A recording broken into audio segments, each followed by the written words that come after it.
Olá, vamos dar sequência então à leitura que estamos fazendo do livro A Vila de Itanhaém, de Benedito Calixto de Jesus, escrito em 1895 e que vem agora à luz uma nova edição da Nós Editoria, organizada, revisada e ampliada pelo escritor Gustavo da Mota, que é membro da Academia Itanhaense de Letras, a sua esposa Roberta de Souza, que é ilustradora, e ambos, através da Nós Editoria, lançaram esse livro que nós podemos agora folhear, nós podemos conhecer as palavras do Calixto, as suas reflexões, seus pensamentos, suas ideias e os seus questionamentos sobre a origem da vila de Nossa Senhora da Conceição de Itanhaém. Então eu vou continuar lendo a última parte, as últimas páginas, os últimos trechos da primeira parte do livro, onde o Calixto está fundamentando seus questionamentos em relação aos historiadores anteriores a ele, que não consultaram, em momento algum, raramente, os arquivos históricos da vila de Itanhaém, onde o Calixto está em 1895 fazendo esse questionamento. Então, vamos seguir com a leitura. Calixto escreve: quando se fundou a povoação, no aldeamento dos indígenas, ou no tempo dos jesuítas, ou antes, foi sem dúvida sob a invocação de Nossa Senhora da Conceição. Então Calixto afirma que em todo o tempo esse território foi oferecido, foi dada a invocação de Nossa Senhora da Conceição. A mudança da invocação de Nossa Senhora para de São João Batista proveio seguramente das discórdias que então se suscitaram entre os habitantes da primitiva povoação e os da segunda, que começava a estabelecer-se no terreno que mais tarde foi a vila de Itanhaém. Calixto nos dá de novo aquele panorama que ele vem trazendo nas páginas anteriores, que estão nos vídeos anteriores. Havia a aldeia dos Itanhaéns e que depois ao lado dela foi povoada, e esta povoação se deu o nome de aldeia de São João Batista. O que o Calixto está dizendo é que havia algum conflito entre os moradores dessa aldeia e alguns se deslocaram para o outro lado do rio, onde está a vila de Itanhaém e hoje a cidade de Itanhaém, onde eu resido, e desde sempre dedicada a Nossa Senhora da Conceição. Seguimos com o Calixto. No fim de algum tempo entraram as duas povoações em acordo, ficando a vila com o título de Nossa Senhora da Conceição e passando a outra sob a invocação de São João Batista. Entretanto, por veneração ou amor, ou quem sabe rivalidades entre os dois povos vizinhos, nunca se conseguiu que a imagem verdadeira da Nossa Senhora da Conceição fosse trazida para a nova povoação.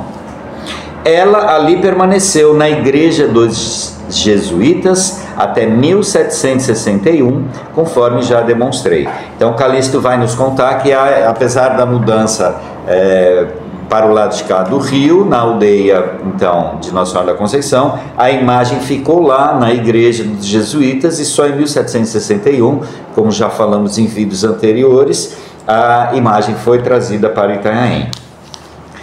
O povo de Itanhaém ainda hoje leva todos os anos em procissão a sagrada imagem da matriz ou convento no dia 8 de dezembro para assistir à festa que ali se celebra.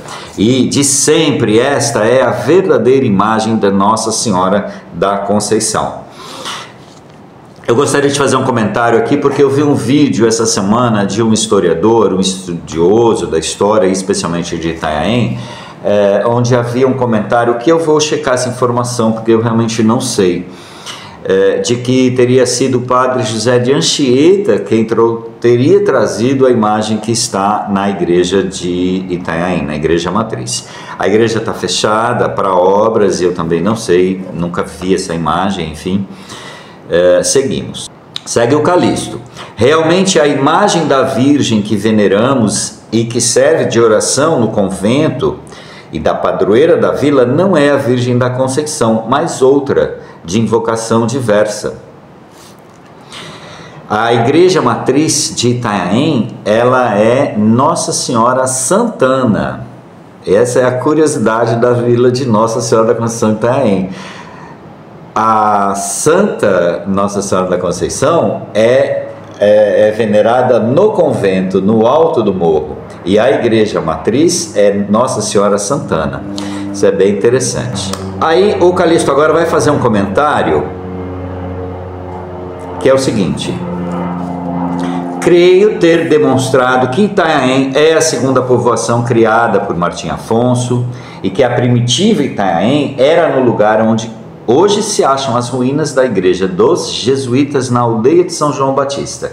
Então vamos lembrar que a aldeia de São João Batista recebeu a igreja dos jesuítas, que hoje são as ruínas do Abarebebê, que está entre Itanhaém e Peruíbe. O Machado de Oliveira diz: pareceu a Martim Afonso que o povoamento do primeiro quinhão das suas terras devia começar da ilha de São Vicente para o sul, visto que em sentido contrário se confundiria com a doação de seu irmão, que fora designada de São Vicente para o norte. Martim Afonso de Souza tem um irmão, Pero Lopes de Souza, que recebeu a capitania que vai de Caraguatatuba a Bertioga, né, que é chamada Capitania de Santo Amaro, que está ao norte de São Vicente, e Martim Afonso de Souza a capitania de São Vicente, que vai até o sul, aonde a próxima capitania é do irmão dele também, do Pero de Souza, do Pero Lopes de Souza. Neste intuito, dirigiu-se Martim Afonso de Souza para Portugal, mas antes foi às terras ocupadas no litoral pela tribo dos Itanhaéns, e na barra do rio Itanhaém, distante de São Vicente 8 léguas, designou o local onde deveria ter assento a povoação, que desde o seu fundamento teve o nome de Vila da Conceição de Itanhaém, já com o pensamento de que seria ali a sede da sua colônia, por apresentar melhores condições de segurança e vantagens agrícolas. Está entre aspas, porque o Calixto coloca aqui esse texto, que é do Machado de Oliveira no livro Quadro Histórico. Fecha aspas. E segue o Calixto. Quando, em 1855, o mesmo historiador Machado de Oliveira foi comissionado pelo Instituto Histórico e Geográfico do Brasil para ir a São Vicente, consultar os arquivos da Câmara Municipal e a carta de documentos para a nossa história, nada mais encontrou. Só um comentário, agora o Calixto vai fazer questionamentos mais profundos sobre as atitudes, tanto de Frei Gaspar quanto do Machado de Oliveira. E são depoimentos muito contundentes do Calixto nesse livro. A gente pode perceber que ele realmente está indignado com a omissão desses historiadores em relação aos documentos que ele mesmo, Calixto, conhecia em Itanhaém. Segue o Calixto então falando de quando o Machado de Oliveira foi comissionado em 1855 pelo Instituto Histórico e Geográfico do Brasil para ir a São Vicente consultar os arquivos, né? E nada mais encontrou. Apenas para a arqueologia deparou-se ali com o fragmento de cruz a que já me referi anteriormente, o qual se acha no museu no Rio de Janeiro. Para quem não viu o vídeo, então o Calixto nos conta que o Machado de Oliveira levou para o Rio de Janeiro de São Vicente um pedaço do que seria a cruz que havia ali na igreja matriz da vila, e diz a lenda que o padre Anchieta passava por ali e se ajoelhava em oração e beijava aquela cruz. E o Calixto fez, nesse capítulo anterior que foi lido, uma crítica muito rigorosa assim, com relação a isso, dizendo: mas o Padre Anchieta também passou em Itanhaém, e na matriz de Itanhaém, Padre Anchieta também se ajoelhou e também beijou enfim, a imagem, a cruz, etc. Então, por que esses historiadores não vieram, né, não valorizaram a vila de Itanhaém? Bom, no seu genuflexório, curvara-se o Padre Anchieta muitas vezes e os seus discípulos, aquele invocando a divindade para imprimir brandura e comiseração aos senhores dos índios, o Padre Anchieta, né, que se ajoelhava ali para pedir brandura e comiseração dos senhores que escravizavam os indígenas. E os jesuítas desde o início lutavam contra essa prática, né? Defendiam a prática de que eles deveriam ser livres. Admira-se, entretanto, que o erudito historiador, que tanto amor votava às antiguidades, como denota o texto citado, não tenha encontrado nada em São Vicente referente à história e para a arqueologia só descobrisse esse fragmento de cruz. Segundo a crença popular que há por aí, não se lembrasse de vir até aqui visitar a nossa humilde vila, onde existia também um arquivo a consultar e muita tradição e arqueologia a estudar. Estou bem certo de que, se ele se desse ao trabalho de vir aqui, procurasse com calma, investigasse, não perderia o seu tempo. Pelo menos teria alterado as suas descrições na parte em que se refere à fundação desta vila e ao período em que gozou dos foros de capitania. Não se limitaria a transcrever e aceitar opiniões de Frei Gaspar e de outros historiadores que tão pouca importância deram a esta vila e aos seus fatos históricos.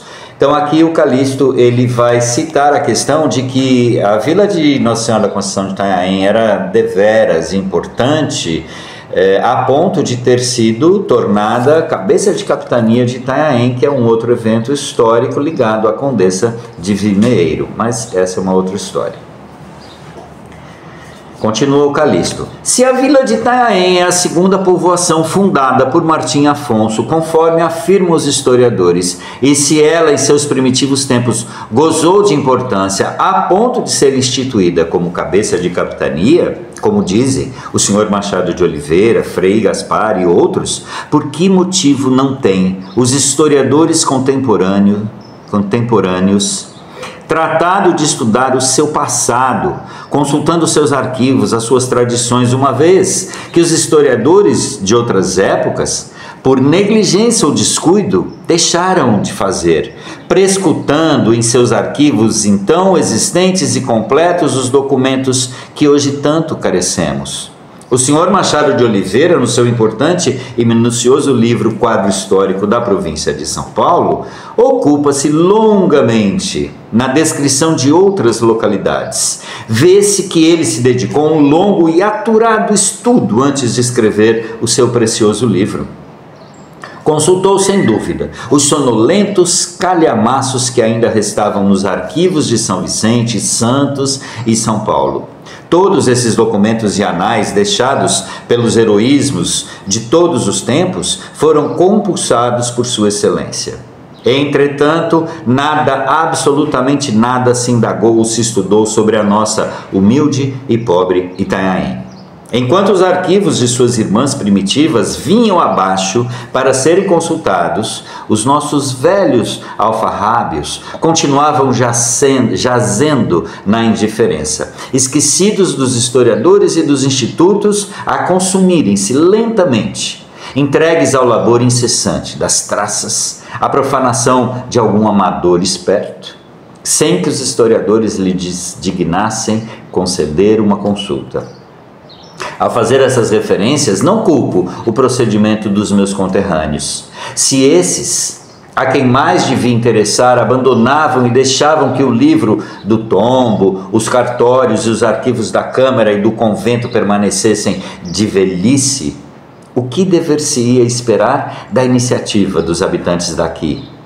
De pobres pescadores, como disse na frase o escritor Machado Pinheiro.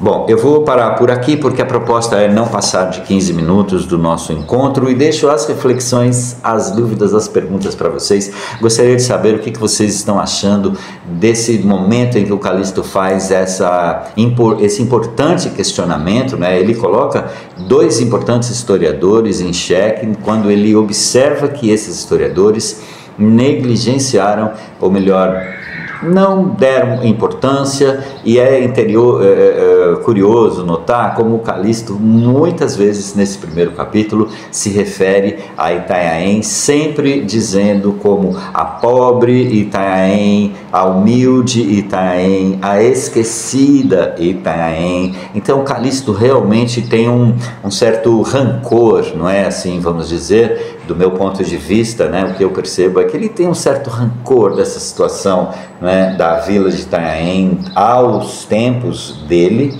Vamos lembrar que Calixto está aí no final do século XIX, na virada para o século XX, ele já é um artista consagrado, ele já tem grandes obras, ele já tem prêmios, ele já tem exposições, ele é um homem experiente, adulto, maduro, pesquisador, vai aos arquivos de Itanhaém, consulta, lê os jornais, enfim, e ele, com todas essas informações, começa a perceber o quanto a história havia deixado passar algumas importantes etapas da fundação, né, digamos assim, da pré-história da vila de Itanhaém, da nossa amada vila de Itanhaém. E então eu deixo aí para que vocês escrevam seus comentários, por gentileza, para que o YouTube possa mostrar esse vídeo também para outras pessoas interessadas.